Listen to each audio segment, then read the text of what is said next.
Hello friends, good evening, welcome back to my channel. আশা করি তোমরা সবাই ভালো আছো, আমরা খুব ভালো আছি। দেখো আজ কিন্তু আমরা আবার রেডি হয়ে গেছি, আমরা বেরিয়ে পড়েছি ঘুরতে যাবার উদ্দেশ্যে, আর আমাদের গাড়ি চলে আসছে। তো আমি প্রথমে বেরিয়ে পড়েছি, প্রিয়া ঋষা পিছনে পিছনে আসছে, আর দাদু আর ঠাম্মি কিন্তু আগে দিতে আসছে আমাদেরকে বলতে বিশেষ করে ঋষা কিন্তু আসতে চাচ্ছিল না, তাও ঋষাকে নিয়ে আসছি আমরা, মানে ঋষা আসতেই হবে। তো আমরা ঋষাকে অনেকক্ষণ বললাম আমরা চলে যাচ্ছি, তুমি দাদু ঠাম্মির সঙ্গে থাকো। কিছুক্ষণ পরে যখন বুঝতে পারলে আমরা ঘুরতে যাবো, তখন আবার চলে আসছে।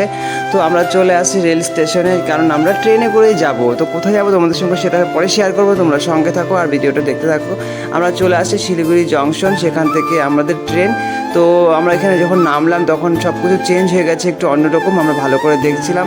তারপর দেখলাম আমাদের ট্রেন চলে আসছে, আমরা ট্রেনে উঠে পড়েছি। স্টেশনে কিন্তু প্রচণ্ড ভিড় ছিল, আর আমরা চলে আসছি আমাদের গন্তব্যস্থলে চালসা।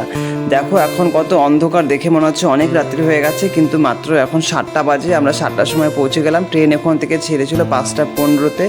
আর আমরা এসে দেখো খেতে বসে পড়েছি। আমরা এখানে খাচ্ছি কেক, সবাই মিলে কেক খাচ্ছি, আর জাম্বু আবার গরম গরম চপ সিঙ্গারা কচুরি নিয়ে চলে আসছে। তার প্রথমে ঋষা খাচ্ছে, দেখি ঋষাকে দেখছি, কারণ অনেকদিন পর আমরা আসছি দিদি বাড়িতে। খাওয়া হতে না হতেই আমাদের সামনে আবার চলে আসছে কতগুলো খাবার। দেখো এখানে রসমালাই আছে, গরম গরম মিষ্টি আছে, চপ সিঙ্গারা, তো এত কিছু খাচ্ছি। তারপরে আবার ভাত খেতে হবে, জানি না কী করে খাবো। তো দিদি জাম্বুকে বললাম খেতে, তারা বলছে তোমরা আগে খাও তারপরে আমরা খাবো। মিষ্টিও খেতে আসছিল না, মোবাইল দেখছিল। তো আমরা ফটাফট করে খেয়ে নিলাম। তারপর খাওয়া দাওয়া করে একটু রেস্ট করছিলাম। এখানে দেখি দিদি আর বোন দুজন মিলে সুন্দর গল্প শুরু করে দিয়েছে। দুজন গল্প করছিল, আর আমি কিন্তু বসে বসে টিভি দেখছিলাম। তো অনেকক্ষণ টিভি দেখার পর তারপর আবার শুরু হয়ে গেল চায়ের আড্ডা। দিদি দেখো চা খাচ্ছে, আর ম্যাডামকে দেখো এক হাতে মোবাইল নিয়ে সুন্দর খোঁচাচ্ছে, বুঝতেই পারছি না যে সামনে চা আছে। তারপরে বলে দিলাম তুমি চা খাবে না, ঠান্ডা হয়ে যাবে। তারপরে খাচ্ছে চা, আর দেখো হাসছে।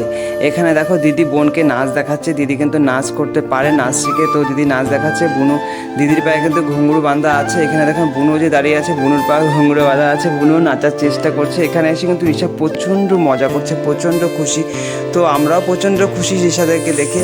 দেখো দুজনের পায়ে ঘুঙুরে বাঁধা আছে, শিখছে দিদির কাছে নাচ কী করে নাচ করতে হয়।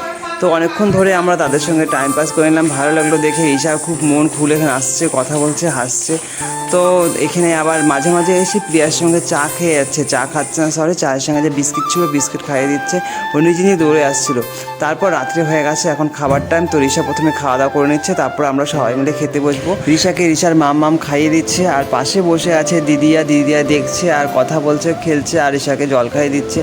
আর ঋষা কিন্তু এক মনে দেখো মোবাইল দেখছে, কিন্তু এদিকে ওদিকে কোথাও দেখছে না। এখানে এসে আমাদের খুব ভালো লাগছিল, শুধু ঋষার একা ভালো লাগছে সেটা না, আমাদের সকলেই ভালো লাগছে। বিশেষ করে পাহাড়ের সাইডে যেহেতু। আরও তোমাদের সঙ্গে তো শেয়ার করা হয়নি আমরা কোথায় এসেছি। আমরা এসেছি আমাদের মেজদি বাড়িতে চালসাতে ঘুরতে। অনেকদিন পর এসেছি, কিছুদিন পর আসলেও তাও ভালো লাগে দিদি বাড়িতে, যেহেতু পাহাড়ের সাইডে। তো পাহাড় আমাদের খুব ভালো লাগে। তোমাদের পাহাড় জায়গাটা কেমন লাগে অবশ্যই কমেন্ট করে জানাবে। তো ঋষার খাওয়া মোটামুটি হয়ে আসছে, এখন আমরা খেতে বসবো। দিদি আমাদের জন্য খাবার বাড়ছে, আর জাম্বু দেখো বসে আছে গান শুনছে মোবাইলে। তো চলো আমরাও খেতে বসি। তো আজকের ভিডিওটা মোটামুটি এখানেই কমপ্লিট করব। আজকের ভিডিওতে শুধু খাওয়া তোমরা দেখতেই পাচ্ছ, শুধু খাচ্ছি। এখানে এসে দিদি বাড়িতে একটুকু রেস্ট করতে পারছি না, শুধু খাওয়ার পর খাওয়া। তো পরবর্তী ভিডিওতে তোমাদের সঙ্গে আবার দেখা হবে। আজকের জন্য টাটা, তোমরা সবাই ভালো থাকবে, সুস্থ থাকবে। তো আজকের জন্য টাটা, শুভরাত্রি।